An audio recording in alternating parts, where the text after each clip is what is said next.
जय हिंद। कैसे हो? देखो, हम लोग प्रमेय 1.3 पढ़ लिए थे, प्रमेय 1.4 अब पढ़ने जा रहे हैं। नहीं देखे तो उसको देख लो, क्योंकि उसके बिना ये सवाल नहीं लगेगा। ठीक है, तो प्रमेय 1.4 क्या कह रहा है? सिद्ध कीजिए कि √2 यानी कि जो √2 है ये क्या है? एक अपरिमेय संख्या है। ठीक है, यही हमको सिद्ध करना है कि √2 क्या है? एक अपरिमेय संख्या है। तो देखो, इसको प्रूफ करने के लिए हमें ये सवाल, देखो पहले नंबर हम ये बता दें कि ये सवाल इतना महत्वपूर्ण है कि ये सीधे सीधे तुम्हारे पेपर में यही छाप के दे सकता है कि इसी को प्रूफ करिए। ठीक है, तो जब इसी को प्रूफ करने के लिए देगा तो कैसे प्रूफ करोगे? इसलिए इस प्रमेय को सीखना जरूरी है। हम तुम्हारे लिए जो भी इंपॉर्टेंट चीज होगी ना, हम सबको कवर कराएंगे। जो नहीं इंपॉर्टेंट है वो इस टाइम पे उतना डिस्कस करने की जरूरत नहीं है, लेकिन हम खैर उसको भी डिस्कस कर देंगे, ऐसा बात नहीं है, लेकिन उस पर उतना जोर नहीं देंगे। लेकिन जो जरूरी है उस पर जोर भी देंगे और उसको डिस्कस भी करेंगे, ताकि आपका एक भी क्वेश्चन छूटने ना पाए। ठीक है, जैसे ये बहुत इंपॉर्टेंट है, इसको एकदम एकदम कान और आंख दोनों खोल के देखना, और कॉपी पेन लेके बैठ के तब जाके इस प्रश्न को हल करना। ठीक है, कह रहा है सिद्ध कीजिए कि √2 क्या है? एक अपरिमेय संख्या है। अब हम क्या करते हैं, हम अब ऐसे कैसे प्रूव करें? हम मान लेते हैं कि √2 क्या है? अपरिमेय है, हम मान लेते हैं कि √2 क्या है? एक परिमेय संख्या है। ठीक है, इसको प्रूव करने के लिए क्या करना है? माना √2 एक परिमेय संख्या है। ठीक है, तो आपको पता है परिमेय संख्या क्या होता है? वे संख्याएं जिनको p और p/q के रूप में लिखा जा सकता है, वो परिमेय संख्याएं होती हैं। तो √2 बराबर क्या हो जाएगा? √2 बराबर p/q लिखा जा सकता है, बहुत आराम से लिखा जा सकता है, क्योंकि हमने मान लिया है कि ये परिमेय संख्या है। और परिमेय संख्या होता ही क्या है? जिस भी संख्या को p/q के रूप में लिखा जा सकता हो उसे क्या कहते हैं? उसे परिमेय संख्या कहते हैं। ठीक है, तो देखो √2 को हमने p/q मान लिया, माना इतना, तो इसलिए हमने क्या लिखा? माना √2 बराबर p/q। अब एक बात बताओ, p/q में कुछ कॉमन भी होगा। जैसे मान लो इसको ये 20 कितना? 20/10 है, तो भाई इसमें कुछ कॉमन भी है। कि क्या कॉमन है? 2 से काटो, 2 से कितना हो जाएगा? 10 हो जाएगा, ही हो जाएगा 5, यानी 10/5। अभी भी इसमें कुछ कॉमन है, या 10, इस उदाहरण हमने गलत ले लिया है। हम क्या लेते हैं? मान लो 24 बट्टा क्या लिख देते हैं? 18 लिख लो। ठीक है, 24/18। तो इसमें कुछ कॉमन भी होगा। जैसे यहाँ पे हम p/q लिख लिए, लेकिन हमको ये नहीं पता ना कि इसमें कुछ कॉमन है कि नहीं है। पता होता तो हम यही काट लेते। अब जैसे मान लो ये हो है 24/18, इसमें क्या कॉमन है? 6 कॉमन है। 6 चौके 24, 6 तिरिके 18, 4/3 आ गया। ठीक है, अब मान लेते हैं √2 बराबर a/b। अभी a/b क्या है? सब काट छांट करने के बाद से ये जो फाइनल है ये है √a/b। और इसमें हम ये कहेंगे जहां a व b में कोई उभयनिष्ठ गुणनखंड नहीं है।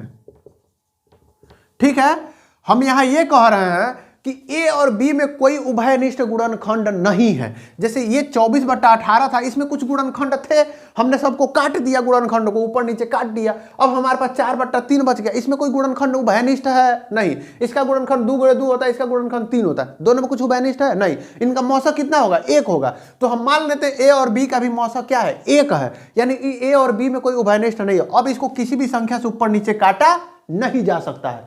ठीक है, अब देखो, अब इसमें हम क्या करेंगे? अब यहीं से टेक्निकल काम शुरू हो जाता है। अब √2 बराबर a/b लिखे हैं, हम b को पक्षांतर करके इधर लिख सकते हैं। तो क्या हो जाएगा? √2b बराबर क्या हो जाएगा? a हो जाएगा, बिल्कुल आराम से। अब क्या करते हैं? दोनों पक्षों का वर्ग करने पर, दोनों तरफ वर्ग करने पर, वर्ग करने पर क्या हो जाएगा? √2b का वर्ग करेंगे तो क्या हो जाएगा? 2b square. √रूट का स्क्वायर करेंगे तो रूट हट जाएगा। क्या हो जाएगा? 2b स्क्वायर बराबर a स्क्वायर। ठीक है, अब ये बताओ ए स्क्वायर बराबर इतना आया है, तो इसका मतलब तो हम ये कह सकते हैं ए स्क्वायर किससे कट जाएगा, बी स्क्वायर से कट जाएगा और 2 से भी कट जाएगा, ठीक है। या सीधे सीधे 2 दिख रहा है, तो इसका मतलब हम ये कह सकते हैं कि ए स्क्वायर किसके बराबर है, ए स्क्वायर बटा 2 करेंगे तो ए स्क्वायर जरूर कट जाएगा। अरे भाई इसको नहीं समझ में आ रहा तो ऐसे देखो, मान लो ए के जगह पे हम इसी उदाहरण का देख लो, जो कितना था, हम लिखे थे यहाँ पे 24/18 लिखे थे, तो हुआ था 4/3, ठीक है। अब हम ये कह रहे हैं कि √2 बराबर मान लो इतना है, ठीक है, √, या फिर इसी को जैसे मान लो ये कह रहे हैं इसका स्क्वायर करने पे, चाहे कुछ ऐसा करने पे कुछ ऐसी संख्या आ गई, ठीक है, कि हमारे पास 2 × 12 बराबर 24 है, ठीक है। अगर तो ये दोनों बराबर हैं तो क्या 24 2 से कटेगा कि नहीं कटेगा, कटेगा, सिंपल सी बात है, क्योंकि 24 का ही ये गुणनखंड है, या इतने बराबर 24 हुआ है। तो इसी तरीके से हम कह रहे हैं इतना गुणे इतना बराबर अगर तो ए स्क्वायर आया है, तो इसका मतलब ये हो गया कि जो ए स्क्वायर है ये 2 से विभाजित होगा, ठीक है। तो हम मान लो ए को भी हमने 2 से विभाजित कर दिया, तो 2 से विभाजित किया तो क्या मतलब हुआ, चाहे एक चीज देखो, अगर तो ए स्क्वायर 2 से विभाजित हो रहा है, इसका मतलब क्या, ए जो है वो भी 2 से विभाजित होगा। अगर तो स्क्वायर विभाजित हो रहा है तो केवल स्क्वायर हटा दिया जाए तो भी 2 से विभाजित होगा। कैसे, प्रमेय 1.3 में हम लोग क्या पढ़े थे, यही ना पढ़े थे। अगर तो p यदि ए स्क्वायर यदि p से डिवाइड हो रहा है तो ए भी p से डिवाइड होगा। इसी तरीके से अगर तो ए स्क्वायर 2 से विभाजित हो रहा है, ए स्क्वायर 2 से विभाजित हो रहा है, तो ए भी 2 से विभाजित होगा, ठीक है। तो अगर तो विभाजित हो रहा है, तो मान लो विभाजित करने के बाद से अगर तो मान लो ए को अगर तो हम 2 से विभाजित कर रहा है तो कितनी बार में कट रहा है, ये इससे काटोगे तो सी बचेगा, तो ठीक है। तो इसका मतलब हम क्या कर रहे हैं, ए को क्या लिख सकते हैं, 2 × c लिख सकते हैं कि नहीं लिख सकते हैं। यहां पे लिख देना, चूंकि ए स्क्वायर 2 से विभाजित हो रहा है,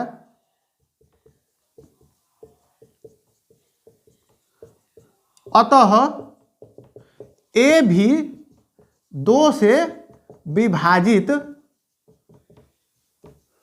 होगा, ठीक है। तो इसलिए हम लिख सकते हैं,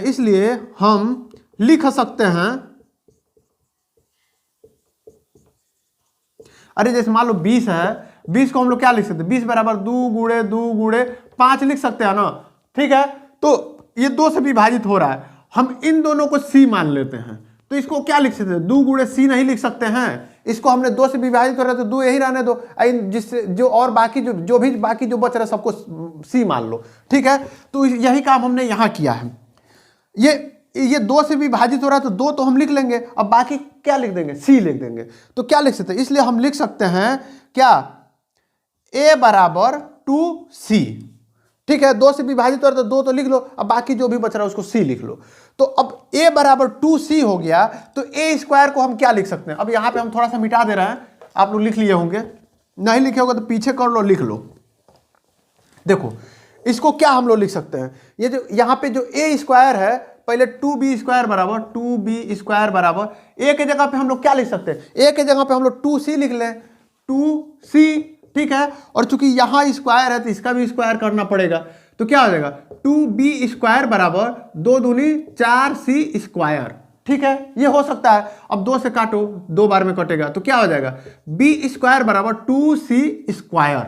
अब देखो जैसे यहां हुआ था, ए स्क्वायर 2 से विभाजित हो रहा था, उसी तरीके से यहां बी स्क्वायर भी तो 2 से विभाजित होगा कि नहीं होगा। वही चीज यह है, यहाँ पे बी ए स्क्वायर था, यहाँ पे बी स्क्वायर था, और यहाँ पे क्या है, बी स्क्वायर है, यहाँ पे सी स्क्वायर है, बात तो वही है। लेकिन बी स्क्वायर यहाँ पे इसके अगर तो बी स्क्वायर बराबर 2c स्क्वायर हुआ है, इसका मतलब बी स्क्वायर 2 से विभाजित होगा ही होगा, ठीक है। तो अगर तो बी स्क्वायर 2 से विभाजित हो रहा है तो इसका मतलब क्या हो जाएगा, ये चूंकि बी स्क्वायर 2 से विभाजित हो रहा है तो b भी 2 से विभाजित होगा, ठीक है। तो इसका मतलब क्या हो जाएगा, देखो अब हम यहां एक तरफ कह रहे थे कि a जो है वह 2 से विभाजित हो रहा है, यहां पे हम लोग क्या कह रहे हैं, बी जो है ये भी 2 से विभाजित हो रहा है, यानी ए भी 2 से विभाजित हो रहा है और बी भी 2 से विभाजित हो रहा है। और हम लोग यहाँ ए और बी जब लिए थे तो हम क्या कहे थे कि ए और बी ऐसी संख्याएं हैं कि अब इसमें कुछ भी कॉमन नहीं है, लेकिन हमने यहां से सिद्ध कर दिया कि इसमें बी में भी 2 कॉमन है और ए में भी 2 कॉमन है। यानी ए को भी हम लोग 2c लिखे हुए थे, यहाँ पे ए को हम लोग क्या लिखे थे, ए बराबर हम लोग लिखे थे यहाँ पे 2c। यहाँ पे देखो ए बराबर कहाँ लिखे थे, ए बराबर 2c लिखे थे, और यहाँ पे बी बराबर भी 2d लिखा जा सकता है, सिंपल सी बात है। तो इसका मतलब क्या हुआ, अगर तो ए बट्टा बी करें तो इसमें बराबर क्या हो जाएगा, 2c बटा 2d। अब देखो 2 से 2 कट नहीं गया, और हम तो कहते ए और बी में ऐसी कोई संख्या नहीं है जिससे कट जाएगा। इसका मतलब ये हुआ कि जो हम लोग सोचे थे कि ये √2 एक परिमेय संख्या है, वो हम लोग गलत सोच लिए थे। ठीक है, इसका मतलब यह हुआ कि अगर तो संख्या परिमेय संख्या नहीं है तो क्या हो जाएगा, अपरिमेय संख्या होगा। सिंपल सी बात है, क्योंकि परिमेय संख्या तो है नहीं, क्योंकि इसमें उभयनिष्ठ ये आके कट गया। ठीक है, तो इस तरीके का कैरेक्टरिस्टिक जो परिमेय संख्या नहीं हो, उलूल जुलूल जो भी कैरेक्टरिस्टिक्स होते हैं वो किसके होते हैं, अपरिमेय संख्या के होते हैं। तो इस प्रकार लिख लेना, चूंकि यहाँ पे ए व बी दोनों 2 से विभाजित हो रहे हैं, जो कि हमारे दिए हुए कथन के अनुसार सत्य नहीं है, अतः हम कह सकते हैं कि हमने जो माना था कि √2 एक परिमेय संख्या है, यह कथन क्या है, असत्य है। अतः हम कह सकते हैं कि √2 एक अपरिमेय संख्या है। ठीक है, यही आपको इसको प्रूफ करना था। तो उम्मीद है कि आपको ये प्रूफ जो है बहुत अच्छे से समझ में आ गया होगा। इसको और अच्छे से समझ लीजिएगा, ना समझ में आए तो एक बार और वीडियो देख लीजिएगा, क्योंकि ये क्वेश्चन एग्जाम में आने की बहुत ज्यादा संभावना है। ठीक है, और चूंकि इस चैप्टर से 5 नंबर का सवाल आपका आएगा, तो हो सकता है कि यही सवाल आ जाए, 4 नंबर में आएगा, लेकिन तो इस सवाल को आप लोग छोड़ नहीं सकते, इग्नोर नहीं कर सकते हैं। ठीक है, तो चलिए मिलते हैं, अब एक्सरसाइज में मिलेंगे, तब तक के लिए जय हिंद।